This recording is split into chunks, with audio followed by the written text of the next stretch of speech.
With Tony Khan asked about CM Punk's WWE return and more. This is Wrestling Rambles. My name is John and you're watching the Wrestling Report.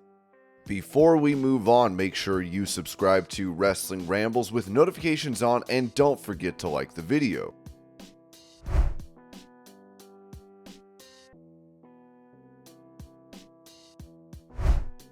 With her answering an overwhelming majority of the questions on Celebrity Jeopardy incorrectly, Becky Lynch would acknowledge this during a live event for WWE. Here's the clip.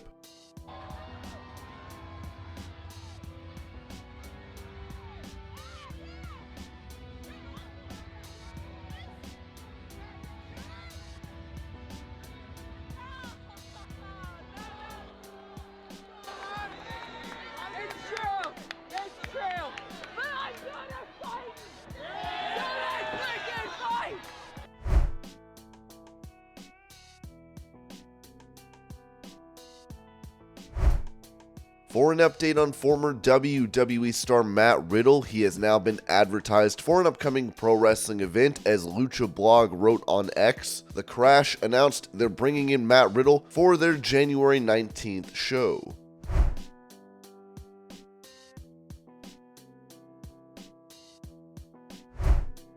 As she was leaving the arena following Survivor Series, Asuka recorded a video from her car as fans can be seen surrounding her vehicle.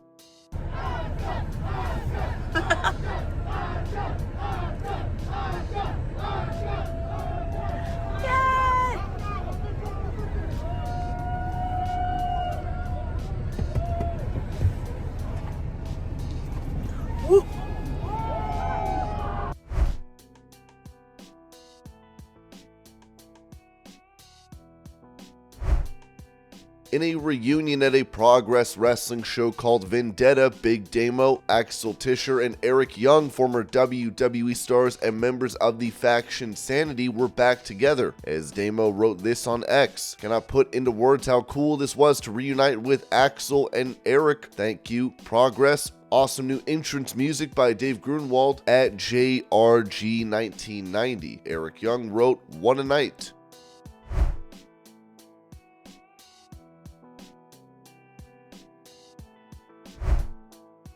Revealing that he still has his sights set on Roman Reigns and his title, LA Knight said this during a recent WWE live event.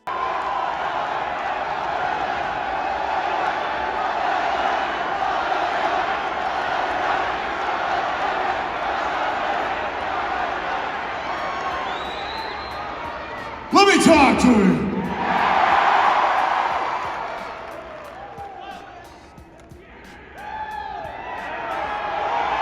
Oh boy, there are a lot of things going on in the WWE lately.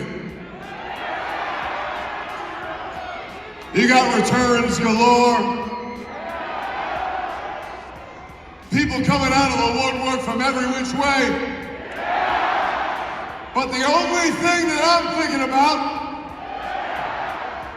is none of that. Why is it? Because what I'm looking at is I'm looking at the bloodline. I'm looking at Roman Reigns, and I've got a laser-like focus on taking that WWE Championship.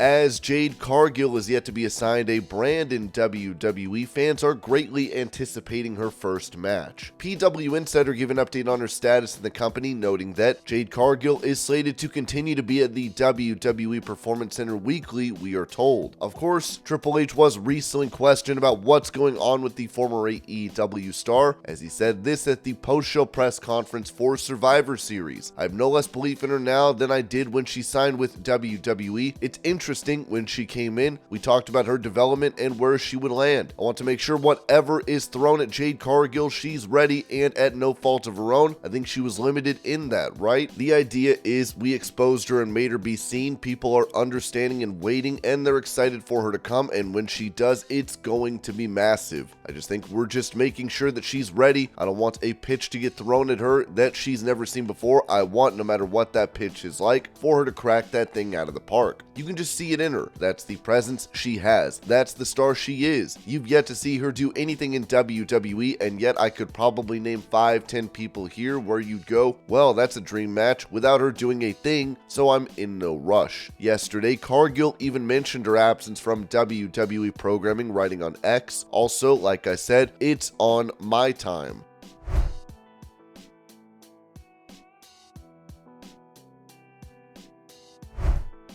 On X, former WWE star Dana Brooke, Ashley Sebera, revealed a promotion for her premium content page as she wrote, "Fairest of them all, Cyber Monday sale, free 24 hours."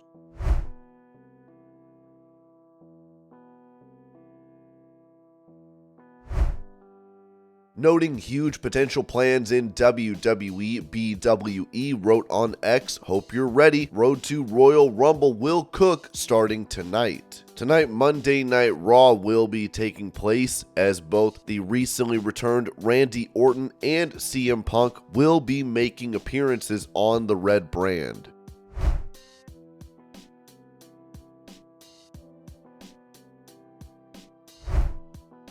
Following Survivor Series, where he took part in the War Games main event, Finn Balor would mock a CM Punk fan on his way to the back. Get out of here. Get out of here. Get out of here. Don't tweet about CM Punk. Come on, CM Punk any day. Hey, he held the champ for 434 days. That's all he's saying.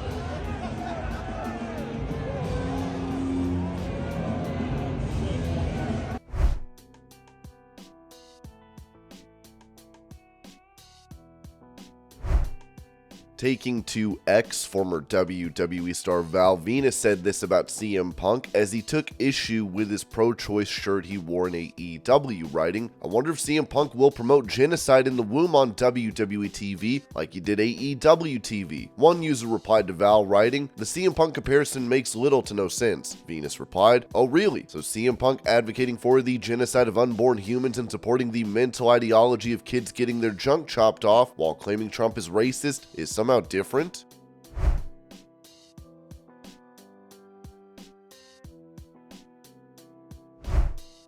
Revealing the numbers that CM Punk pulled in from Google searches after his WWE comeback, Ringside News wrote that CM Punk's return generated significant attention from mainstream media outlets like ESPN, USA Today, BBC, Fox News, and others. In fact, on Google, it was the second most searched term in the country yesterday, registering 500,000 searches. To put that in perspective, boxer David Benavidez ranked at number 4 with 200,000 searches. Notably, these were the only topics related to wrestling, boxing, or MMA that made it into the top 20 search queries on a specific day this week. It's worth mentioning that even UFC shows, which used to be a surefire way to enter the top 20, no longer consistently achieve that level of search interest.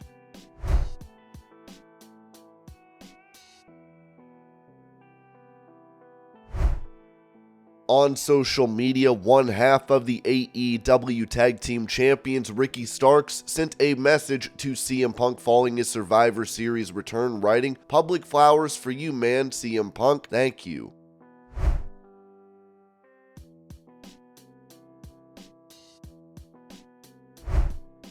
Touching on the return of CM Punk to WWE, Jim Cornette said this about Triple H and WWE's perception of AEW president Tony Khan and his company, noting on his podcast, "The point is, they smell this guy's blood in the water and they're chomping on it because now Triple H has told everybody in AEW, yeah, the guy that your EVP said was a cancer and they couldn't get along with under any circumstances, they didn't want to speak to, they didn't want to meet with, they didn't want to work with, they didn't want to make up with, and their friends and minions hounded him and badgered him until finally he face-locked one of them. Well, now he's gonna main event WrestleMania."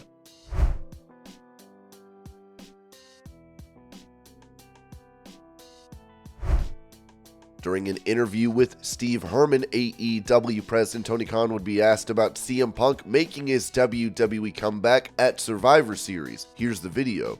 I have to ask you about CM Punk. Of course, he was at All In, and his last appearance for AEW was at All In at Wembley Stadium. We've now seen him appear at WWE Survivor Series at War Games. Were you surprised to see him there? Can't talk about that, nor do I think it's the time or the place. but I appreciate you asking, and I'm very excited about AEW All In Wembley Stadium. Not to dodge or duck your question, it's just not something I can legally talk about. Speaking of Tony Khan, he recently made a post on Instagram regarding the Jacksonville Jaguars, as many blew up his comment section with CM Punk and WWE related posts.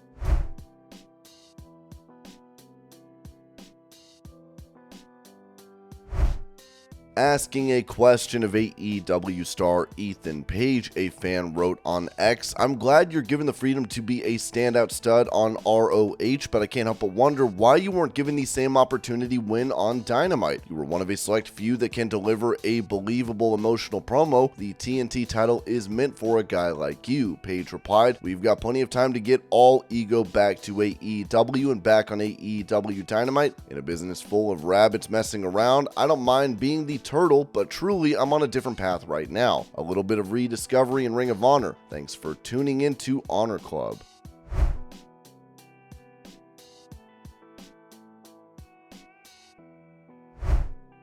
With her being behind the wheel and causing an accident that led to the death of a man, Tammy Sytch, known to WWE fans as Sunny, has been sentenced to prison. As Ringside News recounted the court proceedings, writing, "Tammy Sytch had a chance to speak during her sentencing hearing. They kept repeating the phrase that she is more than the worst thing she's ever done. Her attorney pleaded for the judge to find a mix between incarceration and mental health rehabilitation. They did not want the full 25-year sentence with 6 months of probation after that, but the prosecution pushed for the full incarceration period. The prosecution brought up Tammy Sytch's 3 DUIs in a 21-day span. These were not good looks, as they brought up instances that we have extensively covered in the past regarding her tragic history of poor decision making. When the judge finally handed down her verdict, Judge Karen Foxman stated that the circumstances do not require the alternative sentencing that Tammy Sytch's legal defense asked for. She also spoke about the egregious details about the case. Sytch was credited for submitting an open plea to the court. In the end, Judge Karen Foxman ruled that Tammy Sytch was guilty of all charges. When all the charges and time was added up, Tammy Sytch received a 17-year sentence in prison. She will receive credit for 566 days served so far. That will be followed by 8 years of probation. She will not serve out that time in a rehab center. This is the end to a very tragic story. On March 25th, 2022, around 8:28 p.m. Eastern, Tammy Sytch, who didn't have a valid driver's license, was driving south on US 1 near Granada Boulevard. She didn't stop as required and was reportedly speeding. Her car collided with 75-year-old Julian Lassetter's parked vehicle, leading to his tragic death after being taken to the hospital. Meanwhile, the occupants of another vehicle involved sustained injuries to their necks, backs, sides, and heads, but didn't require hospitalization. In the end, Tammy Sytch faced charges of DUI manslaughter, driving while license suspended with death, 4 counts of DUI with damage to a person, and 2 counts of DUI with damage to property. In March 2022, there was another legal problem involving Tammy Sytch. Earlier that year, she was arrested for allegedly using scissors to threaten someone close to her during a domestic dispute. She faced charges for having the scissors illegally and making threats. She was released from custody, but had to regularly check in with the court and avoid having weapons. Tammy Sytch was set to undergo sentencing on Monday, November 27th, for several significant charges tied to deadly traffic incident that took place in March 2022 in Ormond Beach, Florida. This incident led to the unfortunate passing of Julian Lassetter. The sentencing hearing was set for 9 a.m. In August, Sytch entered plea of nolo contendere, meaning she accepted conviction without admitting fault or guilt. One of the charges she faces is DUI manslaughter, a third-degree felony in Florida, carrying a potential sentence of up to 15 years in prison with a minimum of 4 years and fines up to $10,000. She also faces sentencing on the charge of causing death while driving with a suspended or revoked license later in November, which could result in up to 10.5 years in prison. In total, she could be looking at more than 25 years behind bars. During the court hearing in August, Sytch mentioned her PTSD diagnosis, which she tried to get consideration for. At the time of the accident, Sytch's blood alcohol content was 0.28, which is 3.5 times the legal limit of 0.08 under Florida law. THC, indicating marijuana use, was also found found in her blood, and an unsealed bottle of vodka was discovered in her car. Tammy Sytch had legal troubles in December 2021 while on vacation in Florida, but the details of her arrest during that time are unclear. These recent incidents fit a pattern of legal issues for Tammy Sytch, including multiple arrests in Pennsylvania between 2015 and 2016. These arrests were related to DUI, driving without a license, reckless driving, and other offenses. Sometimes their blood alcohol level was way over the limit. In August 2016, Tammy Sytch was sentenced to 97 days in prison, but got out early after spending 60 days in rehab, with WWE covering the costs. She was put on probation, had to do alcohol testing, community service, and pay fines. She was warned that more legal problems could lead to consequences. However, just 18 days into her probation, Tammy Sytch was arrested again in Northampton County, Pennsylvania for various offenses, including driving without a license. She faced more fines and legal trouble. Tammy Sytch had ongoing legal issues and violated parole, resulting in multiple arrests and time in jail or rehab. Her struggles with alcohol addiction and legal problems continued for years, including several DUI arrests and breaking probation rules. Tammy Sytch's legal problems have occurred in different states, including New Jersey and Pennsylvania, involving DUI, parole violations, and various charges. This is the end for another tragic chapter in Tammy Sytch's life, and one that took her freedom for a very long time. We will have to see if the WWE Hall of Famer makes any public statement on the matter, but she won't be a free woman. During the court proceedings, Sytch would provide a statement directed at the Lasseter family, who lost a member of their family, as she said, "When I was 16 years old, I applied to college to study biology and pre-med because I wanted to be a doctor. I wanted to help people through their pain and suffering, but more importantly, I wanted to heal people. The first line in the Hippocratic Oath reads, 'I will do no harm.' On March 25th, 2022, I did the opposite of that. I did harm to someone else, and my entire being was crushed. My career path took a different path from medical, but my morals and ethics remained the same. During this time, I was able to think about times I helped people throughout my career. Through my time in the industry,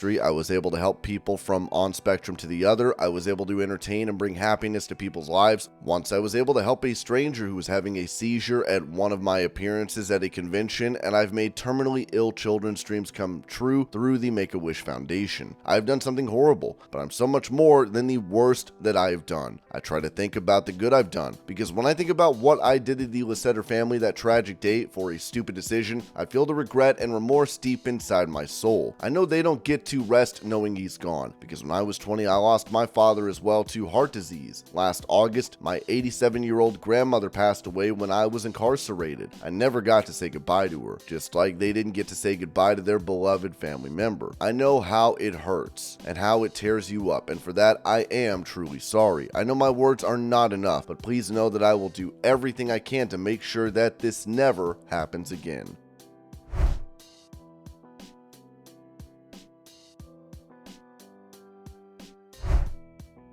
Despite cutting more than 100 employees and talent from the company not long ago, WWE has released even more stars, as it was reported that Fightful asked WWE in an official capacity about the NXT statuses of Alexis Leet, Olivia Ash, Guy Umberno, and others that fans online have surmised were released. WWE didn't officially confirm the releases happened in September, but sources confirmed to Fightful that was the case.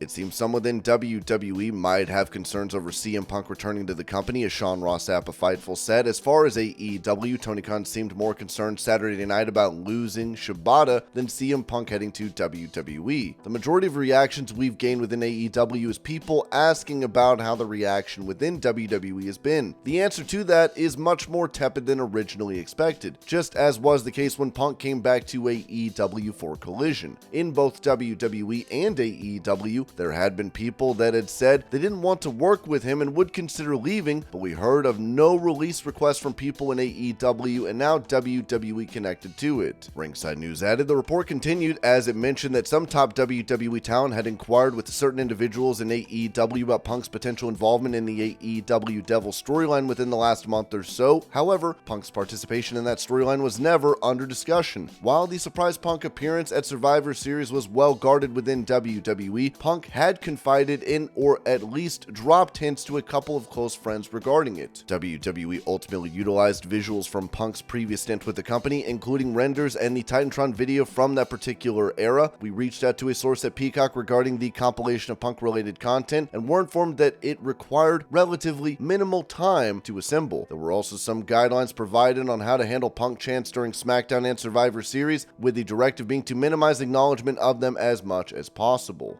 We can confirm that there was a real offer put together for CM Punk by Impact/TNA. As WrestlePierce mentioned recently, Fightful spoke to several associated with the company this weekend that said he was well liked during his visits there and were told the door remains open. There had been some friends of Punk's that thought that was a real possibility before talks with Triple H started. Those close to him fully believed he would wrestle again, and when it looked like the door wasn't open for a return, it seemed like an option if Punk wanted it.